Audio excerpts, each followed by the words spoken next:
네, 그리스도의 죽으심과 이를 통한 인간의 구속에 대해서 오늘을 이제 마지막 시간입니다. 이게 이제 교리로 따지면은 도르트 신조 둘째, 셋째 교리의 내용인데 이제 이 주제에 대해서는 오늘 이제 마지막 시간이 되겠습니다.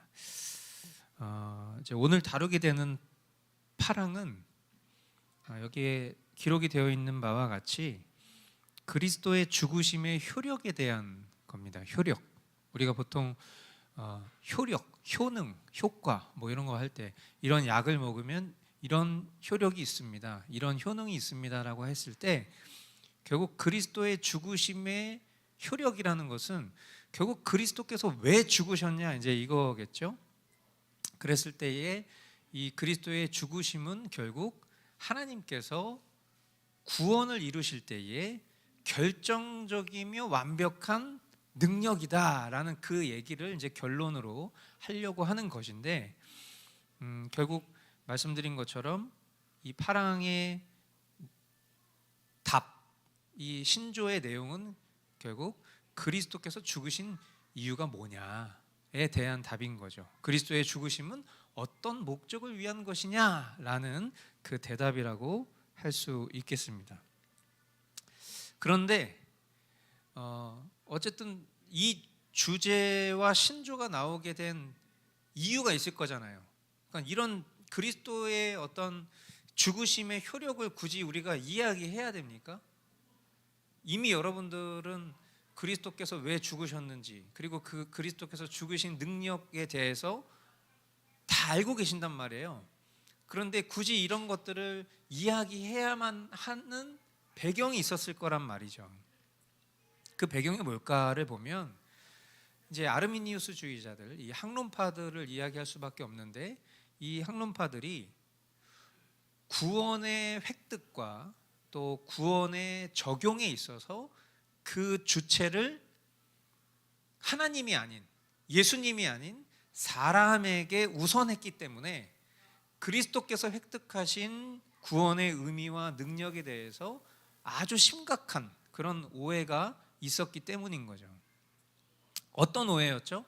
이 학론파들, 이 아르미니우스 주의자들이 어떤 오해를 했습니까?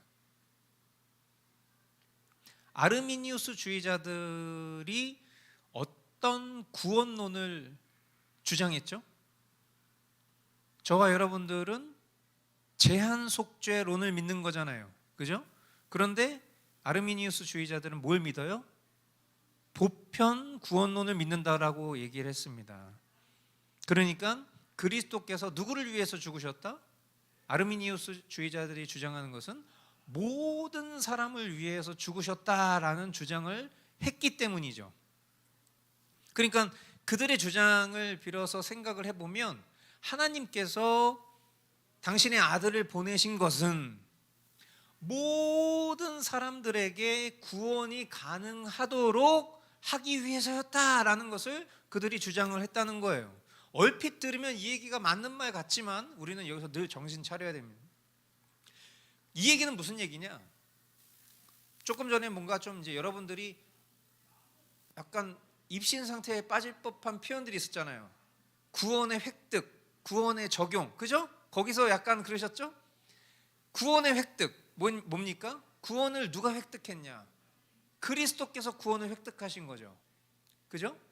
십자가에서 죽으심으로 인해서 그 구원을 획득하셨다. 이제 이렇게 표현을 하는 거예요. 그런데 그리스도가 구원을 획득하셨지만 그것을 구원의 적용, 구원을 적용하는 것은 사람들에게 달려있다.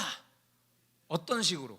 자신의 자유의지를 활용해서 하나님이 이루신 그 예수 그리스도께서 획득하신 그 구원을 받아들일 것인지 말 것인지를 사람의 자유의지에 의해서 선택하도록 하신 거예요. 이 아르미니우스 주의자들의 주장에 따르면 말이에요. 그러니까 이들은 결국 어떤 개념을 주장하는 겁니까? 구원의 획득과 구원의 적용을 분리시켜 놓은 거죠. 그래서 철저하게 구원에 관련해서는 결국 어떤 주장을 하는 것이냐면 한번 따라해 보시겠어요? 신인 협동설. 신인 협동설. 네, 뭐 루키 이거 아니에요. 그런 신인 그게 아니고 하나님과 사람, 신인이 서로 협동해서 무엇을 이룬다? 구원을 이룬다라는 것을 결국 주장을 하는 것이죠. 그러니까 이제 이것을 되게 그런 휴머니즘적인 관점으로 생각을 해보면 이런 거예요. 하나님이 구원을 이루시는데도 너의 생각과 너의 의견을 굉장히 중요하게 생각하셔. 그래서 하나님이 구원을 스스로 이루시지 않고 너를 그 구원하는 일에도 동참시켜 주셔서 너를 존중하셔서 너의 뜻과 너의 결정을 그대로 하나님이 하나님의 생각과 합해서 너의 구원을 이루어 주시는 그런 따뜻한 하나님이야. 이렇게 만약에 설명을 한다면 여러분 여기에 아멘 하시겠죠? 아멘 하실 거예요. 뭘 아니야. 아멘 해야 돼. 제가 이렇게 얘기해서 그렇지 이렇게 만약에 얘기 안 하고 진짜 복음 전하듯이 했으면 여러분들 와 맞아 우리 하나님 그런 분이야 그랬을 거 아니야. 실제로 그렇게 지금 믿고 신앙하시는 분도 있잖아요. 많잖아요. 그런데 여러분 여기에 문제가 있다니까요. 어떤 문제가 있습니까? 만일 구원을 획득하신 것은 예수님, 오케이. 그런데 그 획득하신 구원을 적용하는 것이 사람인데 그 적용하는 사람이 실패하면 어떻게 되죠? 그럼 구원 못 받는 거예요. 그렇죠? 근데 이것이 전부가 아니에요. 단순히 구원을 못 받는 문제 차원이 아니라 하나님의 능력, 그리스도의 죽으심의 목적이 실패하게 되는 거죠. 그러면 하나님의 전능하심은 손상되는 거예요. 하나님이 구원을 이루셨어요. 예수님이 그 의인이 아닌 죄인을 구원하시기 위해서 십자가에서 죽으시는 하나님이 인간을 위해서 죽으시는 말로 형용할 수 없는 대속이 있었어요. 그런데 그 일이 사람의 선택에 의해서 실패된다? 그러면 어떻게 하나님이 그것을 전능하심이라고 말할 수 있겠어요? 하나님이 어떻게 전능하시다라고 말할 수 있겠어요? 하나님이 어찌 못하시는 게 없으신 분이다라고 얘기할 수 있겠냐고요? 못하시는 게 있잖아요. 심지어 피조물인 사람의 결정에 의해서 완전하신 하나님의 결정이 가치가 없는 일로 전락될 수 있다는 얘기가 지금 여기서 이들이 주장하는 주장이에요. 그러므로 이것을 어찌 믿을 만한 참된 구원론이라고 우리가 이야기할 수 있겠냔 말이죠. 그래서 이런 주장에 대해서 우리 개혁 선조들이 오늘 파랑의 내용으로 그것을 이제 반박하면서 정리한 내용이 바로 오늘 내용이 되겠습니다. 자, 그러면 우리 일단은 같이 한번 좀 읽어볼 텐데 처음부터 어디까지 읽어보시냐면 네 번째 줄 인도하시는 것이다. 거기까지 이는부터 한번 네 번째 줄 그 초반까지 한번 같이 천천히 읽어보도록 하겠습니다. 이는 성부 하나님의 지극히 주권적이신 계획과 지극히 은혜로우신 뜻과 의도가 다음과 같기 때문이다. 즉 그분 아들의 지극히 보배로우신 죽으심이 가지신 살리시며 구원하시는 효력이 모든 택하신 자에게 이르게 하시어 오직 그들에게만 의롭다 하심을 얻는 믿음을 선물로 주시고 이 믿음으로 그들을 확실히 구원으로 인도하시는 것이다. 네, 여기까지 보겠습니다. 자, 그럼 이제 여기서 이야기하고 있는 내용들을 방금 전 제가 설명했었던 것으로 대입해서 생각해 보면 지금 여기 보면 그분 아들의 지극히 보배로우신 죽으심이 가지신 살리시며 구원하시는 효력 이렇게 얘기했죠. 살리시면서 구원하시는 효력을 뭘로 이야기할 수 있겠어요? 획득이에요. 구원의 획득. 예수님이 살리시며 구원하시는 그 효력을 획득하셨고 모든 택하신 자에게 이르게 하셨다. 이건 뭐예요? 그 획득하신 구원을 적용하시는 주체가 누구다? 예수님이시다라는 얘기죠. 그 결과 오직 그들에게만 의롭다 하심을 얻는 믿음을 선물로 주시고, 이 믿음으로 그들을 확실히 가능성 있게, 이렇게 얘기하지 않았어요. 확실히 구원으로 인도하시는 것이다 라고 이야기합니다. 이 말은 이제 연결해서 또 읽을게요. 그리스도께서 영원 전에 성부께서 구원받도록 택하셔서 자신에게 주신 모든 사람들, 그리고 오직 그들만을 십자가에서 흘리신 피로, 가로 열고, 이 피로 새 언약을 확증하심, 가로 닫고, 모든 백성과 족속과 나라와 방언 가운데서 효과적으로 구속하시는 것, 그리스도께서 그들에게 믿음을, 그리스도께서는 이 믿음을 성령님의 모든 구원의 은사들과 마찬가지로 자신의 죽으심으로 그들을 위하여 값주고 사셨다. 그 믿음을 주시는 것, 자신의 피로 그들을 모든 죄, 원죄와 자범죄 모두 믿기 전과 후에 범한 모든 죄에서 깨끗하게 하시는 것, 그리고 그들을 끝까지 신실하게 지키셔서 마침내 아무런 흠 없고 점 없이 영광스럽게 자기 앞에 세우시는 것, 이 모든 것이 하나님의 뜻이라는 말이다.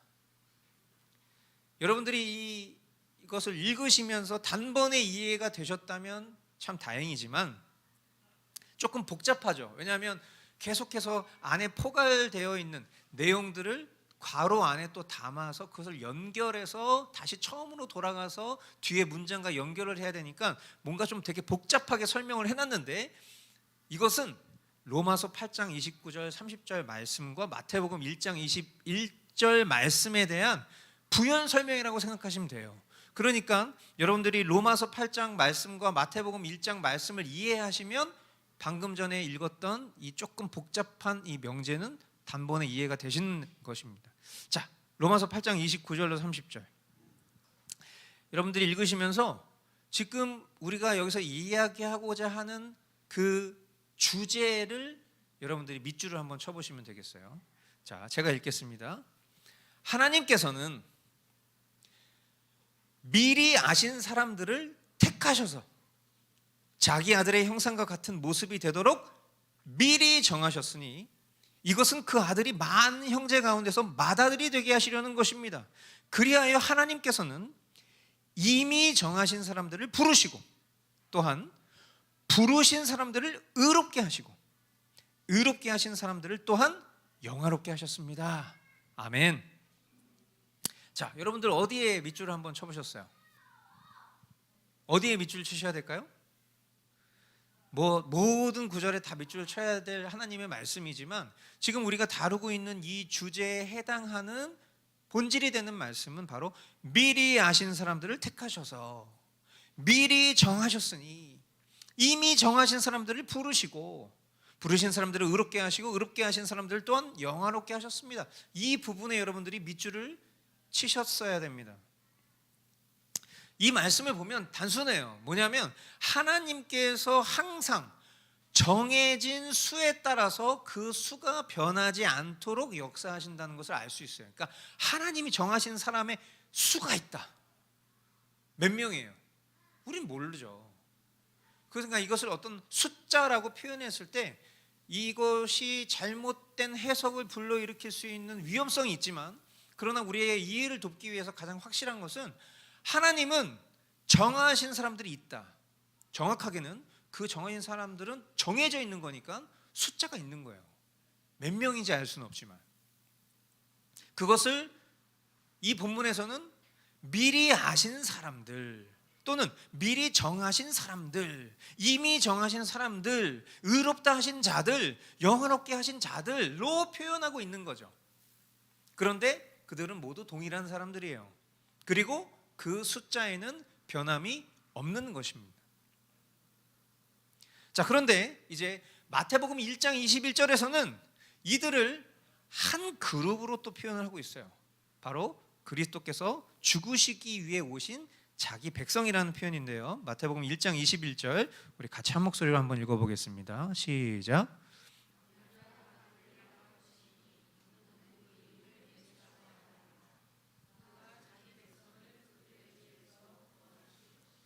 아멘. 자, 여기서 자기 백성이라는 것은 말씀드린 것처럼 특정한 수의 어떤 집단을 말하는 것입니다. 이 숫자는 하나님께서 정하시고 아들에게 주신 사람들, 그 사람들의 수입니다.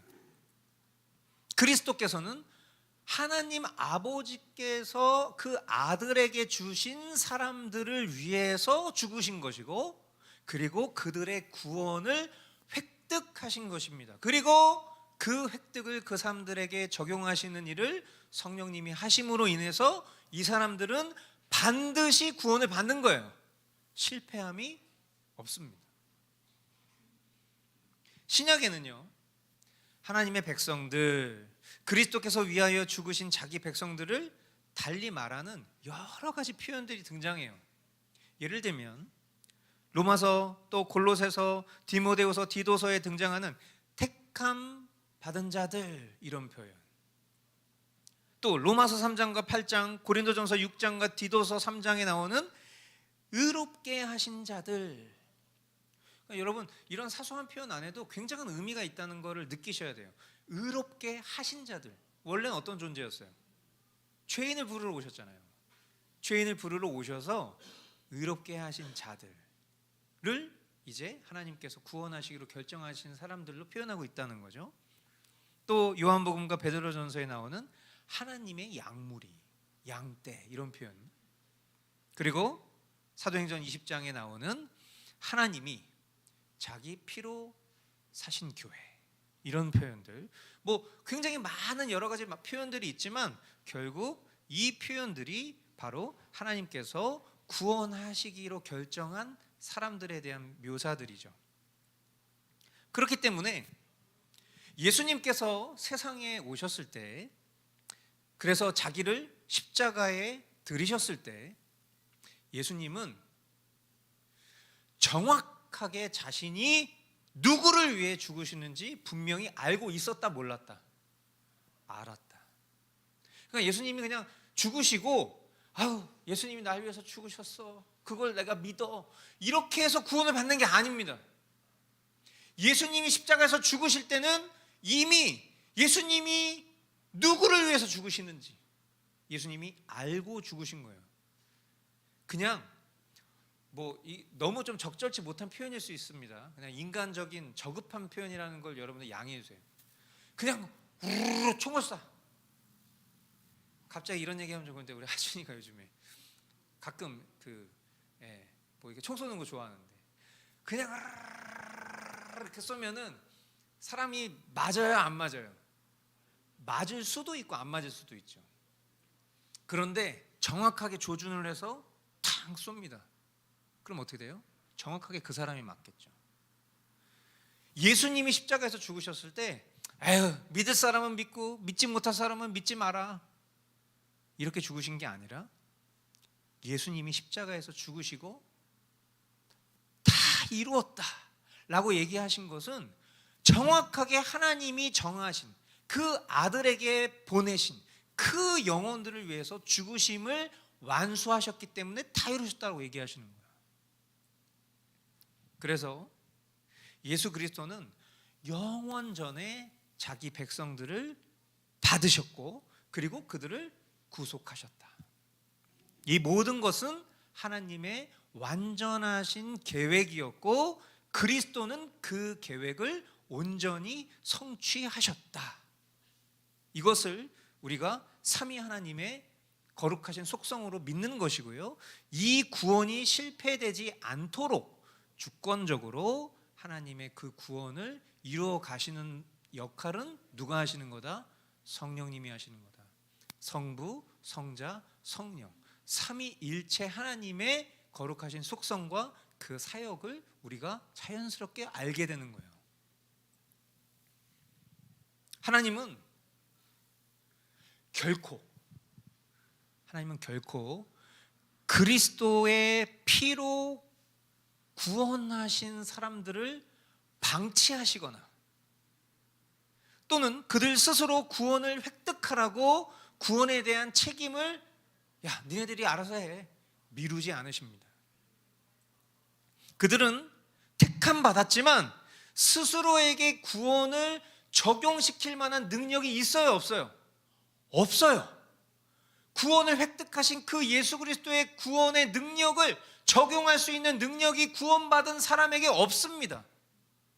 그들은 여전히 무지하고 무능력할 뿐만 아니라 하나님의 도우심 없이는, 더 정확하게는 거듭나지 않고서는 절대로 자신의 의지를 선용하여서 하나님의 뜻을 행할 수 있는 존재가 아니기 때문이죠.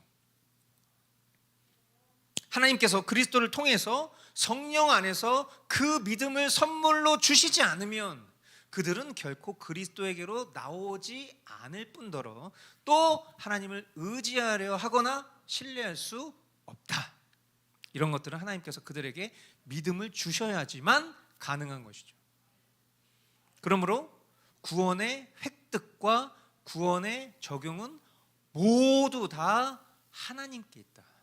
그래서 이것을 심플하게 이렇게 얘기하는 거예요. 구원은 하나님께 있다. 아멘. 여러분, 우리가 지난주에 말씀 볼 때에 요나서 말씀 봤습니다. 그리고 이제 아모스서 보고 있는데, 요나서 말씀을 보면 저는 이제 요나를 보면서 너무 저랑 똑같아. 성질머리가 저랑 비슷해. 그래서 막 아유 화가 나 죽겠습니다, 막 그런 대사들을 보면 너무 저랑 비슷한 거예요. 근데 여러분, 결국 그 요나서의 결론이 뭡니까? 요나서의 결론, 그 니느웨가 주님께로 돌이켜 회개하는 거예요. 그렇죠? 니느웨는 이방 민족입니다. 아수르죠? 그 아수르의 그 도시에 있는 그 니느웨 수도죠. 근데 그 니느웨에 있는 사람들에게 그 전체 도성을 다 돌려면 3일이 걸려요. 근데 요나가 3분의 1의 헌신과 순종을 합니다.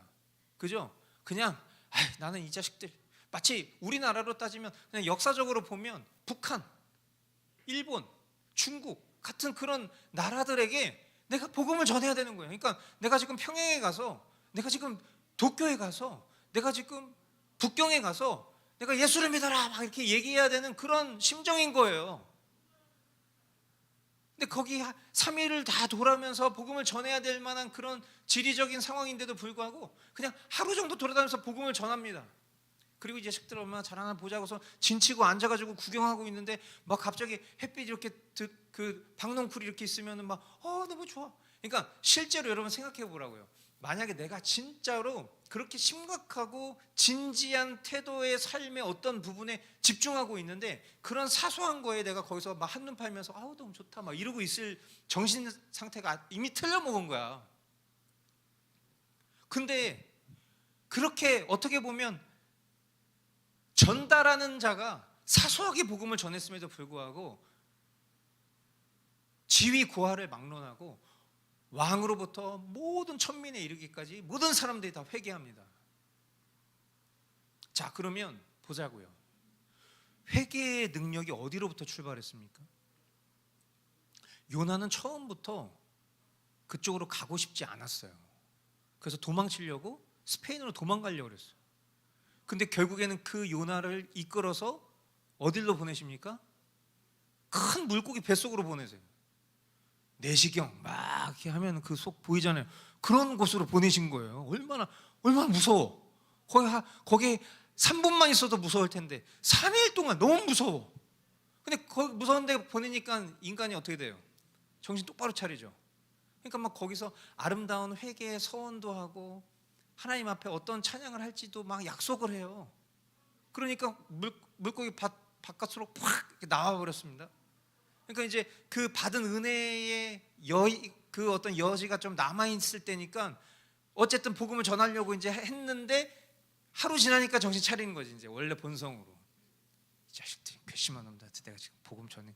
하나님 진짜 화가 나 죽겠습니다. 또 그 꼬라지를 부리고 있는 거죠. 그러니까 이 모든 과정을 보면 하나님이 하시지 않은 일이 없어요. 사람은 다 하나님의 일에 반대되거나 거스르는 행동을 할 뿐이에요. 결국 회개도 하나님께서 그들 마음에 감동을 주시지 않으면 그들에게 회개가 임하지 않았겠죠. 회개를 촉구하는 그 복음이 선포되는 과정 속에서도 하나님이 하시지 않은 일은 없습니다. 하물며 어찌 사람이 획득하신 그 구원을 스스로 적용할 수 있다라는 생각을 하냔 말이에요.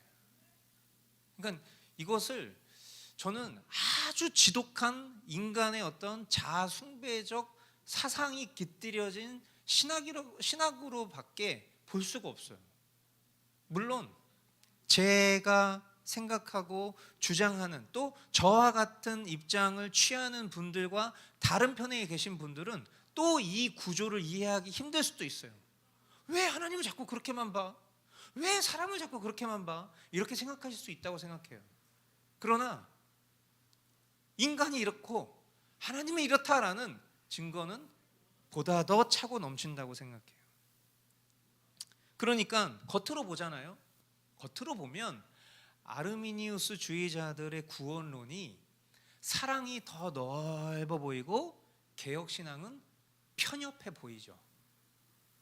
그러나 아르미니우스 주의자들은 그리스도의 속죄로 말미암는 구원을 개인의 선택에 맡김으로 그리스도의 죽으심의 효력을 실패할 수 있는 것으로 만들었어요. 사람들은 그리스도를 받아들일지 말지 스스로 선택할 수 있다. 사람에게 결정권이 있다. 그러나 이미 앞서 배웠던 것처럼 하나님은 어떤 자들을 선택하셨고 또 어떤 자들은 유기하셨습니다.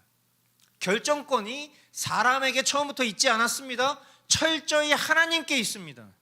그리스도는 하나님께서 택하신 어떤 자들을 위해서 하나님이 택하신 어떤 정해진 사람들을 위해 죽으셨고 그들에게 자신의 죽음으로써 획득한 구원을 실패함 없이 적용되게 하십니다. 그래서 효력 있는 부르심, 믿음, 칭의, 성화, 견인, 영화와 같은 구원의 모든 선물들도 그들에게 어떻게 주시는 거예요? 값없이 선물로 주시는 거예요. 그렇기 때문에 제한속죄의 교리는 어떤 개혁신앙의 편협함을 말하는 것이 아니에요.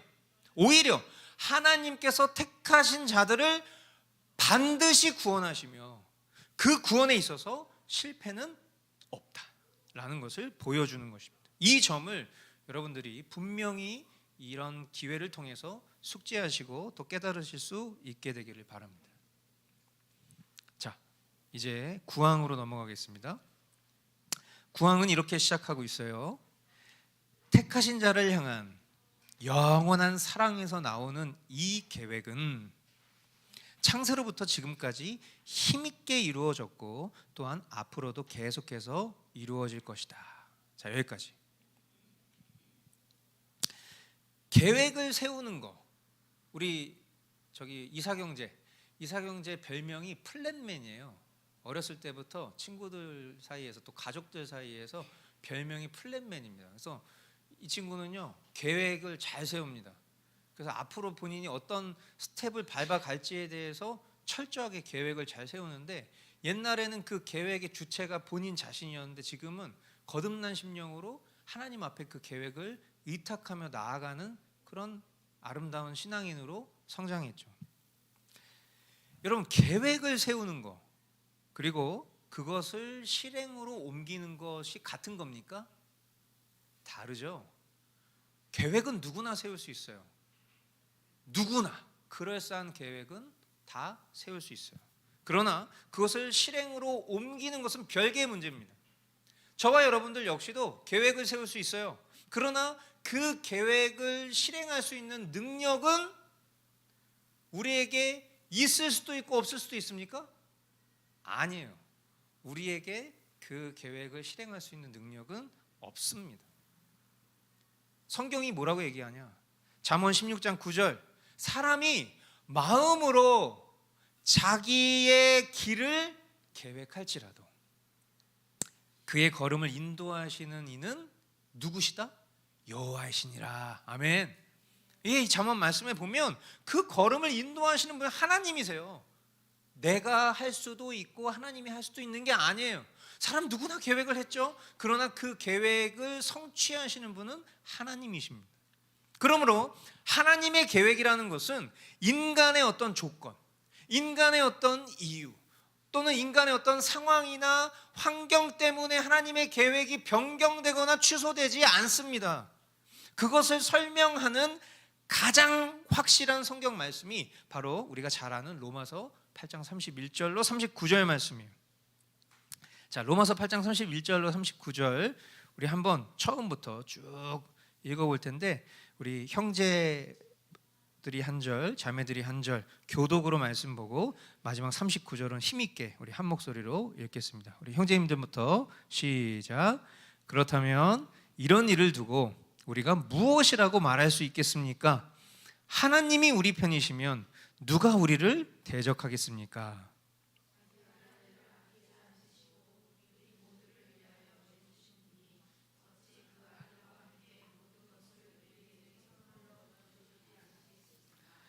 하나님께서 택하신 사람들을 누가 감히 고발하겠습니까? 의롭다 하시는 분이 하나님이신데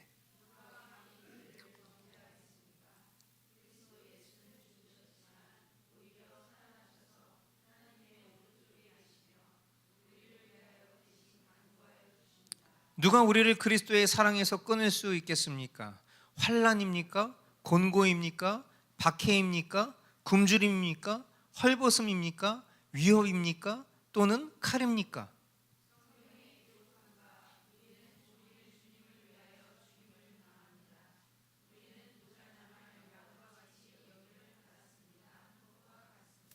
그러나 우리는 이 모든 일에서 우리를 사랑하여 주신 그분을 힘입어서 이기고도 남습니다.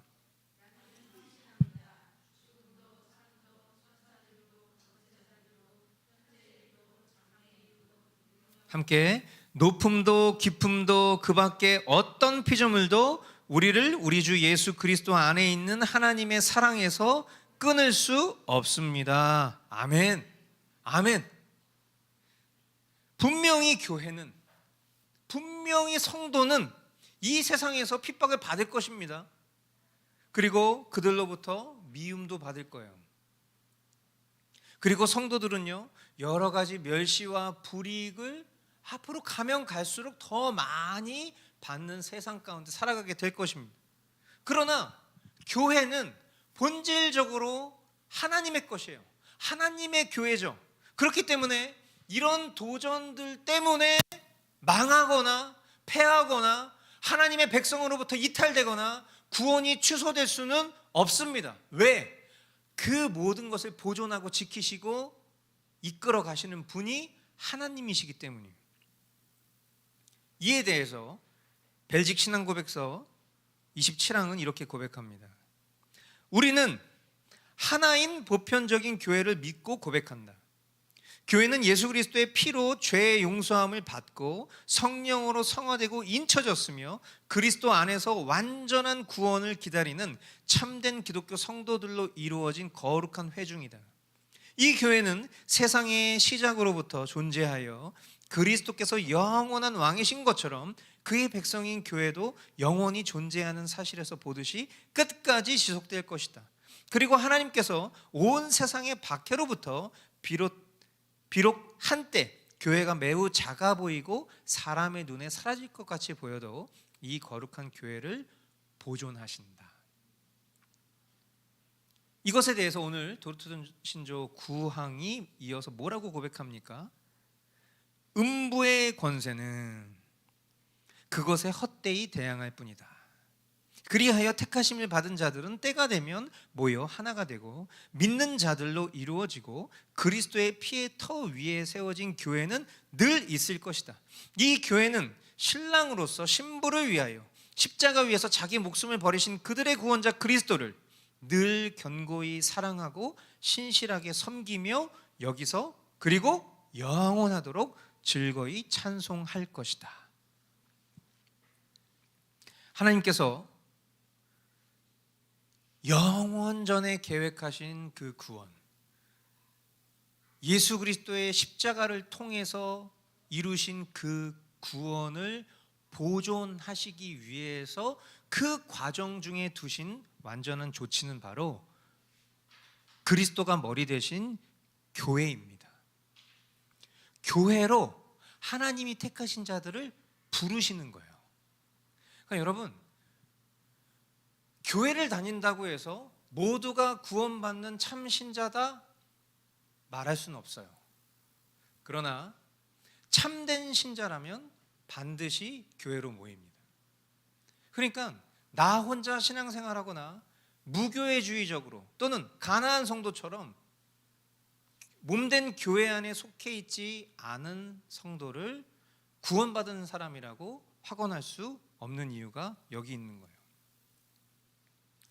요한계시록 14장 1절에 보면요, 요한이 환상 가운데 특정한 수의 무리를 봅니다. 어린 양과 함께 서 있는 14만 4천이라는 숫자를 보게 돼요. 14만 4천이라는 숫자를 정확하게 얘기합니다. 그러면 질문을 할게요. 구원받은 사람이 14만 4천이라는 얘기잖아요. 근데 여기서 말하는 14만 4천을 실제 14만 4천이라고 해석하는 게 타당합니까? 여러분, 우리가 어떤 수를 헤아릴 때 정확한 숫자와 상징적인 숫자를 구분할 수 있는 가장 중요한 기준이 있어요. 예를 들어서 우리 교우들이 30-40명 정도가 되는데 헌금을 하나님 앞에 드립니다. 그럼 그 헌금을 계수하죠. 그러면 그 헌금의 액수가 늘 10만 원, 100만 원 이렇게 나옵니까? 아니에요. 때때로 원 단위까지 갈 때도 있어요. 그죠? 예를 들어 어떤 숫자를 우리가 셀 때 보면은 60, 70, 80 이렇게 가기보다는 62, 74, 84 이런 식으로 그 숫자가 정확하게 셈이 될 때는 완전수로 떨어지기가 어려워요. 그런데 구원받은 자의 숫자를 세어보라, 지혜 있는 자들은 세어보라 했는데 14만 4천 딱 이랬을 때 요한이 그거 센 겁니까? 14만 4천 명을? 진짜 신천지는 바보 같아. 지금 14만 4천 명 넘었잖아요. 여기 옆에 본관에 그 겉에 현수막 엄청 크게 돼 있잖아요. 그럼 그만 둬야지. 이제 14만 4천 됐으니까 구원, 지네들만 다 구원받고 이미 14만 4천 다 끝났으니까. 그러니까 너무 답답한 거예요. 그 숫자는 완전한 숫자를 말하는 거잖아요. 완전한 숫자. 하나님이 상징적으로 마련하신 사람들이 있다. 그냥 그 숫자가 매일 마치 주식처럼 매일매일 변동되는 게 아니라 이미 하나님 나라에서 정한 숫자가 정해져 있다. 하나님이 구원하신 자가 정해져 있다. 근데 그 숫자가 14만 4천이야. 그래서 성경학자들은 이 14만 4천은 그러면 상징적인 숫자인 건 알겠는데 왜 이거 도대체 이 숫자는 어떤 의미에서의 14만 4천일까? 성경이 이야기하고 있는 그동안의 어떤 완전수들을 보니까 12라는 완전수를 12 곱하기 12 하면 몇이에요? 144잖아요. 그죠? 거기에 몇을 곱해요? 네, 1000을 곱하니까, 만을 곱하니까 14만 4천이라는 숫자가 나오죠. 하나님께서 완전하신 구원의 계획을 이루신 자들의 숫자를 상징적으로 이렇게 표현했을 것이다 라고 성경학자들은 그렇게 얘기하지만 그것도 어디까지나 사람의 해석일 뿐이죠. 그 14만 4천은 어렴풋이 우리가 이해할 수 있는 것은 하나님이 구원하시기로 결정한 자들이 정해져 있다. 그리고 그 사람들은 하나님의 그 기쁘신 뜻에 따라서 그 택하신 숫자인 그들을 실패함 없이 구원하실 것이다 라는 것을 보는 거예요. 그러므로 헛되이 구원받거나 사람의 노력으로 의해서 구원을 받거나 실패할 수 있는 가능성 중에서도 구원을 받거나 이런 사람들은요, 하나님을 진실되게 찬양할 수가 없어요. 그렇지 않습니까? 하나님은 찬양할 이유가 없어요. 구원의 가치도 은혜로울 수가 없어요.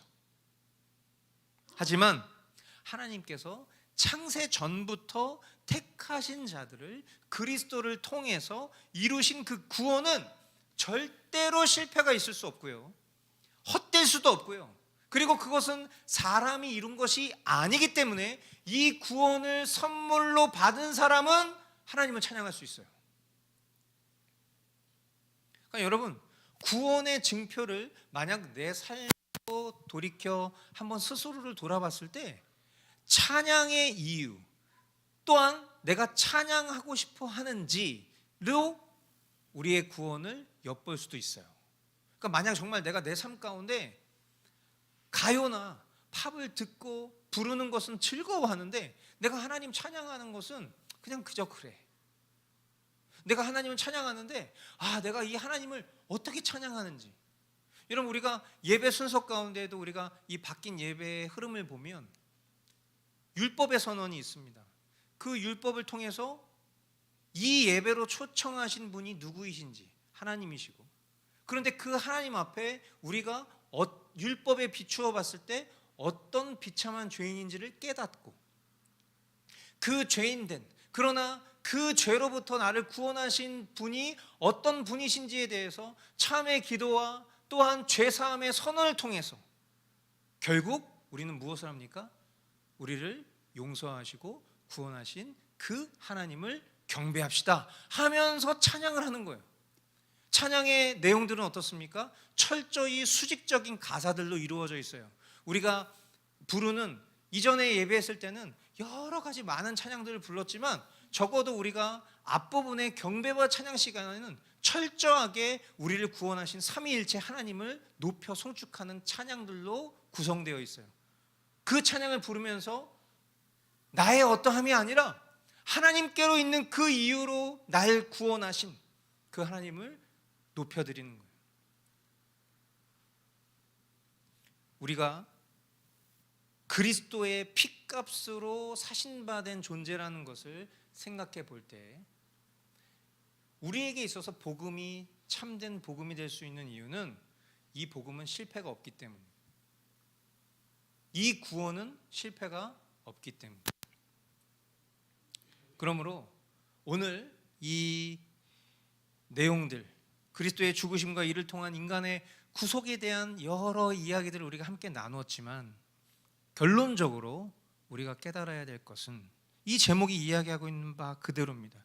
그리스도의 죽으심과 이를 통한 인간의 구속, 구원의 획득도 구원의 적용도 온전히 하나님께서 우리의 삶 가운데 이루신 것이 바로 구원이다 라는 것을 저와 여러분들이 결론으로 잘 붙잡으실 수 있게 되길 바랍니다. 아멘. 자, 오늘 우리 나눈 내용 가운데 혹시 여러분들 좀 잘 이해가 되지 않으셨거나 아니면 질문이 있으시면 질문 받도록 하겠습니다.